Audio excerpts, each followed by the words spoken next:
નમસ્કાર નમસ્કાર નમસ્કાર નમસ્કાર વિદ્યાર્થી મિત્રો, આપ સૌનું મારી YouTube ચેનલ પર હાર્દિક સ્વાગત છે કે જેમાં ધોરણ 12 કોમર્સ એસપીસીસી વિષયના 3 અને 4 ગુણના પ્રશ્નોની સમજ આપણે મેળવી રહ્યા છીએ.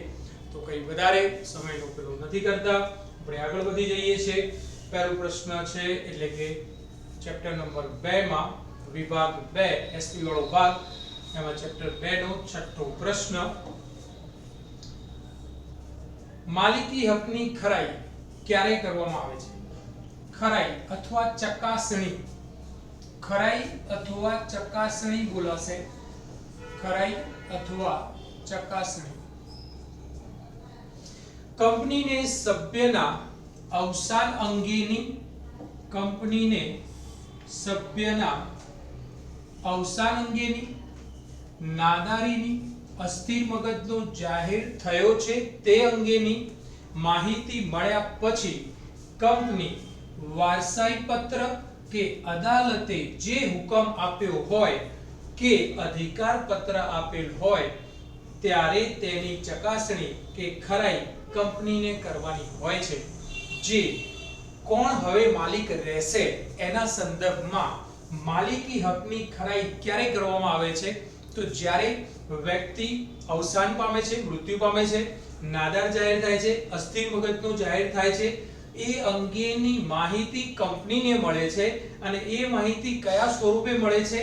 વારસાઈ પત્રના સ્વરૂપમાં, અથવા અદાલતે જે હુકમનામું આપ્યું હોય અથવા અધિકાર પત્ર આપેલું હોય ત્યારે તેની ચકાસણી કે ખરાઈ કંપનીને કરવાની હોય છે.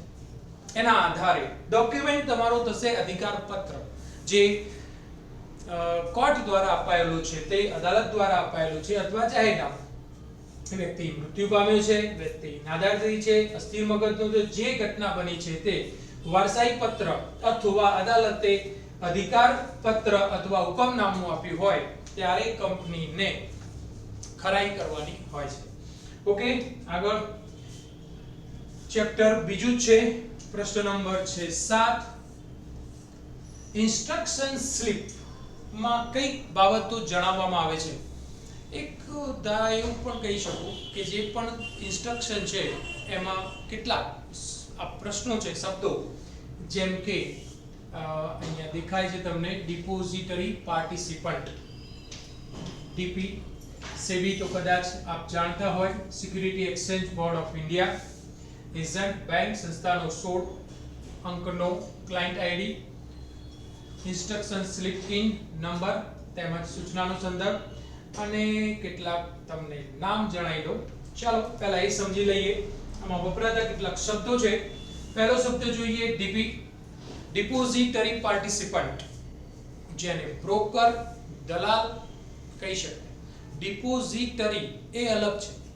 આમાં તમને ધ્યાન દોરી લઉં તો આ બંને ડિપોઝિટરીઓ છે, સીડીએસએલ અને એનએસડીએલ. એ ડિપોઝિટરીઓ છે, ડિપોઝિટરીઝ છે, ડિપોઝિટરીઓ છે, એનએસડીએલ અને સીડીએસએલ. ડીપી એટલે બ્રોકર, દલાલ, શેર દલાલ, એવા કેટલાય પ્રકારના એના નામ છે, જેને આપણે ડિપોઝિટરી પાર્ટિસિપન્ટ તરીકે ઓળખીશું. ભારતમાં બે મુખ્ય શેર બજારના નામ બોમ્બે સ્ટોક એક્સચેન્જ અને national stock exchange. Bombay stock exchange ની ડિપોઝિટરી સીડીએસએલ બોલાય છે. એટલા માટે ધ્યાન દોરી રહ્યો છું, આ તમારા બીએ ના સંદર્ભમાં આવશે જ, એસપી માં પણ છે અને બીએ માં આવશે. આ પ્રશ્ન આપો આવશે CDSL. Central depository services India limited. National stock exchange NSE, એની depository NSDL, national securities depository limited. Okay, આ બંને શેર બજાર છે. બોમ્બે સ્ટોક એક્સચેન્જ અને નેશનલ સ્ટોક એક્સચેન્જ એ બંને શેર બજાર છે, અને સીડીએસએલ અને એનએસડીએલ એ ડિપોઝિટરીઝ છે. અને ડીપી એટલે પાર્ટિસિપન્ટ, ડિપોઝિટરી પાર્ટિસિપન્ટ. ઓકે, મુખ્ય પ્રશ્ન ઉપર આવીએ, આપણે આગળ વધીએ. ઇન્સ્ટ્રક્શન સ્લિપમાં કઈ બાબતો જણાવવામાં આવેલી હોય છે? તો ઇન્સ્ટ્રક્શન સ્લિપમાં નીચેની બાબતો જણાવેલી હોય છે, જેમાં પહેલું ડીપી એટલે કે ડિપોઝિટરી પાર્ટિસિપન્ટ નું નામ અને એનું સરનામું.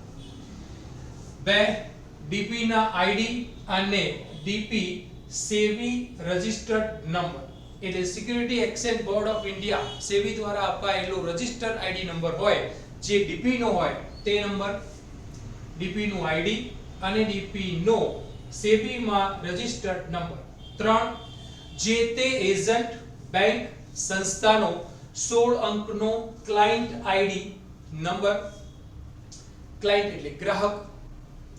4 ઇન્સ્ટ્રક્શન સ્લિપ ઇન નંબર તેમજ સૂચનાનો સંદર્ભ નંબર. 5 જામીનગીરીનું નામ, એટલે કઈ કંપની છે, ઇક્વિટી શેર તો છે, પ્રેફરન્સ શેર તો છે, ઇક્વિટી શેર છે, પણ એ કઈ કંપનીના છે, કેટલી સંખ્યામાં છે, મૂળ કિંમત શું, એની બજાર કિંમત શું વગેરે. પ્રથમ જામીનગીરી ધારકનું નામ. 7 સેટલમેન્ટનો પ્રકાર અને તેનો નંબર. સ્ટોક એક્સચેન્જના નામ જેમ કે બોમ્બે સ્ટોક એક્સચેન્જ અને નેશનલ સ્ટોક એક્સચેન્જ. 9 જામીનગીરી ધારણ કરનાર તમામની સહી. 10 ખરીદનાર ઉપરોક્ત પ્રમાણેની તમામ વિગતો ખરીદનારની, વેચનારની છે એટલે ખરીદનારની. અને 11 પાંચ નંબર આપણી ભાષામાં બિલ નંબર બોલીએ આપણે એને, તારીખ અને કયા દિવસે સોદો કર્યો છે એની તારીખ. ઝડપથી રિપીટ મારી દઈએ છે, જરા જોઈ લેજો. ઇન્સ્ટ્રક્શન સ્લિપમાં કઈ કઈ બાબતો જણાવવામાં આવેલી હોય છે, તો ઇન્સ્ટ્રક્શન સ્લિપમાં પહેલું ડિપોઝિટરી પાર્ટિસિપન્ટ નું નામ અને સરનામું. 2 ડિપોઝિટરીની આઈડી અને સેબી દ્વારા ડીપી ને આપવામાં આવેલું રજિસ્ટર્ડ નંબર. 3 જે તે એજન્ટ બેંક કે સંસ્થાને 16 અંકનો જે ક્લાયન્ટ આઈડી નંબર આપવામાં આવ્યો હોય તે. 4 ઇન્સ્ટ્રક્શન સ્લિપ ઇન નંબર તેમજ સૂચનાઓના સંદર્ભનો નંબર. 5 જામીનગીરીનું નામ, સંખ્યા, મૂળ કિંમત તેમજ તેની બજાર કિંમત. 5 પ્રથમ જામીનગીરી ધારકનું નામ. 6 સેટલમેન્ટનો પ્રકાર અને તેનો નંબર. 8 સ્ટોક એક્સચેન્જના નામ જે બજારમાં તમે વેચાણ ખરીદી કરી હોય તે, એટલે કે બોમ્બે સ્ટોક એક્સચેન્જ અથવા નેશનલ સ્ટોક એક્સચેન્જ. 9 જામીનગીરી ધારણ કરનાર તમામની સહી. 10 ખરીદનારની ઉપરોક્ત પ્રમાણેની તમામ વિગતો, આ વેચનારની હોય તો એ પ્રમાણે ખરીદનારની. અને 11 પાંચ નંબર, તારીખ અને સોદો થયાની તારીખ વગેરે ઇન્સ્ટ્રક્શન સ્લિપની અંદર બાબતો જણાવવામાં આવે છે. આગળ એક પ્રશ્ન જો એક લઈ લઈશું સમયના સદુપયોગના સંદર્ભમાં. ચેપ્ટર નંબર 2 અને પ્રશ્ન નંબર છે એનો 8. ડીમેટ ખાતામાં શેર ક્યારે જમા થાય? તમને યાદ કરાવી લઉં છું દીકરાઓ, મૂર્ત અથવા મૃત. મૃત એટલે ફિઝિકલ સર્ટિફિકેટ, પ્રમાણપત્ર જેમ હોય કોઈ આપણે એફડી બેંકમાંથી કે પોસ્ટમાંથી કઢાવીએ છીએ એ મૂર્ત સ્વરૂપ. અમૂર્ત સ્વરૂપમાં અહીંયા વાત થશે કારણ કે ખાતું કયું છે, ડીમેટ એકાઉન્ટ છે. તો ડીમેટ એકાઉન્ટમાં ઇલેક્ટ્રોનિક્સ પદ્ધતિએ જે તે શેર હોલ્ડરના ખાતામાં ડીમેટ ખાતામાં જમા થતા હોય છે. તો ક્યારે જમા થાય છે? 3 ગુણનો મારી દ્રષ્ટિએ થોડો મહત્વનો પ્રશ્ન છે, ખાસ ધ્યાન આપી લેજો અને તૈયારી પણ કરી લેજો. અમૂર્ત એટલા માટે બોલ્યો બેટા, મૂર્ત અને અમૂર્ત અથવા મૃત, જે શેર સર્ટિફિકેટ ફિઝિકલ ભૌતિક સ્વરૂપ જેને દેખાય છે તે. અમૂર્ત અથવા અમૃત સ્વરૂપમાં બોલીએ તો આપણે એને કહીશું ડીમેટ એકાઉન્ટની અંદર આવતા ઇલેક્ટ્રોનિક સ્વરૂપમાં આવતા શેર અથવા જામીનગીરી. તો અહીંયા અમૂર્ત પ્રકારના શેરોની ફેરબદલી માટે રોકાણકારોએ ડીપી પાસે, ડિપોઝિટરી પાર્ટિસિપન્ટ પાસે ડીમેટ ખાતું ખોલાવવું પડે છે. ડીમેટ ખાતું ખોલાવ્યા બાદ જે તે સંસ્થા ખાતેદારને ઇન્સ્ટ્રક્શન અથવા ઇન્ટિમેશન સ્લિપ બુક આપે છે. જે અગાઉના પ્રશ્નમાં આપણે ચર્ચા કરી 11 બાબતો અંદર જે સમાવેશ અથવા જણાવવામાં આવતું હતું, ઇન્સ્ટ્રક્શન સ્લિપ અથવા ઇન્ટિમેશન સ્લિપ બુક આપવામાં આવે છે. આ સ્લિપનો ઉપયોગ ખાતા ધારક એટલે ડીમેટ એકાઉન્ટ ધારક શેર ખરીદ વેચાણ માટે આ ઇન્સ્ટ્રક્શન બુક સ્લિપ બુકનો ઉપયોગ કરી શકે છે. તો પહેલું તો તમારી પાસે તમારા ડીમેટ ખાતામાં શેર જમા ક્યારે થશે? તો તમે ડિપોઝિટરી પાસે તમારું ખાતું ડીમેટ એકાઉન્ટ ખોલાયેલું હોવું જોઈએ. ડિપોઝિટરી પાર્ટિસિપન્ટ પાસેથી તમને ખાતેદારને ઇન્સ્ટ્રક્શન અથવા ઇન્ટિમેશન સ્લિપ બુક આપવામાં આવે છે અને ઇન્સ્ટિગેશન અથવા આપણે કહીએ કે ઇન્ટિમેશન અથવા ઇન્સ્ટ્રક્શન સ્લિપ બુક દ્વારા જ ખાતેદાર શેર ધારક ખરીદ વેચાણ કરી શકે છે. ભૂલાય નહીં. આગળ વધીએ. ખરીદ વેચાણની પ્રક્રિયા ઓનલાઈન કમ્પ્યુટર દ્વારા થતી હોય છે. અત્યારે તો મોબાઈલ સ્માર્ટ મોબાઈલ ફોન દ્વારા પણ થાય છે, કારણ કે ડિપોઝિટરી પાર્ટિસિપન્ટ હવે એમના પોતાના એપ્લિકેશન એપ બેઝ ઉપર એ લોકો ચલાવતા હોય છે. તો સ્માર્ટ મોબાઈલમાં પણ તમે ખરીદ વેચાણની પ્રક્રિયા કરી શકો છો. જે વ્યક્તિએ શેરની ખરીદી કરી હોય આ રીતે એટલે ઓનલાઈન ડીમેટ એકાઉન્ટ દ્વારા ખરીદી કરેલી હોય તો જરૂરી દલાલી સાથેનો ભાવ ચૂકવવાનો હોય છે. શેર ખરીદનારના બેંક એકાઉન્ટમાંથી એટલા નાણાં ઉધાર એટલે ઓછા થઈ જશે અને તેના ડીમેટ ખાતામાં જે શેર એને ખરીદ્યા હશે એ શેર એના ખાતામાં જમા થઈ જશે. એ જ રીતે જો શેરધારકે વેચાણ કર્યું હોય તો તેના ખાતામાં શેરની વેચાણ કિંમતમાંથી જે રકમ આવી છે, સમજો કે 15000 ના શેર વેચ્યા છે તો 15000 રૂપિયામાંથી જે તે દલાલી અને સરકારને ચૂકવવાના થતા ટેક્સ બાદ કરીને બાકીની રકમ એના ડીમેટ એકાઉન્ટ સાથે જોડાયેલા બેંક એકાઉન્ટમાં રકમ જમા થાય છે અને ડીમેટ ખાતામાંથી એને જે શેર વેચ્યા છે તે શેર ઓછા થઈ જશે. સંખ્યામાં પૂરેપૂરા વેચી દીધા હશે તો 00 દેખાઈ જશે. એ કંપનીના શેર ત્યારબાદ જોવા મળશે નહીં.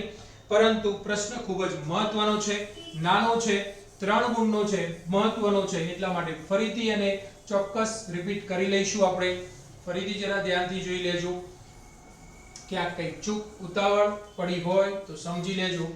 ડીમેટ ખાતામાં શેર ક્યારે જમા થાય? 3 ગુણનો મહત્વનો પ્રશ્ન. અમૂર્ત પ્રકારના શેરોની ફેરબદલી માટે રોકાણકારોએ ડિપોઝિટરી પાર્ટિસિપન્ટ અથવા ડીપી આપણે કહીએ ને, ડિપોઝિટરી પાર્ટિસિપન્ટ પાસે ડીમેટ ખાતું ખોલાયેલું હોવું જોઈએ.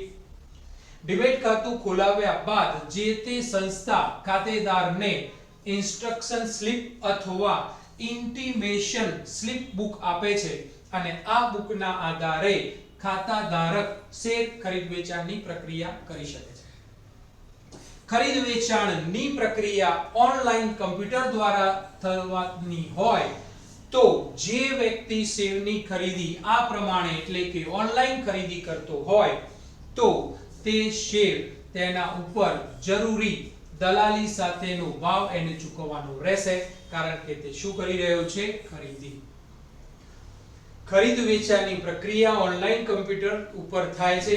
જો વ્યક્તિ શેરની ખરીદી ઓનલાઈન કમ્પ્યુટર દ્વારા અથવા તે રીતે કરે છે તો તે શેર અને તેના ઉપર લાગતી જરૂરી દલાલી સાથેનો ભાવ એટલે શેરની કિંમત અને સાથે દલાલી ચૂકવવાની હોય છે.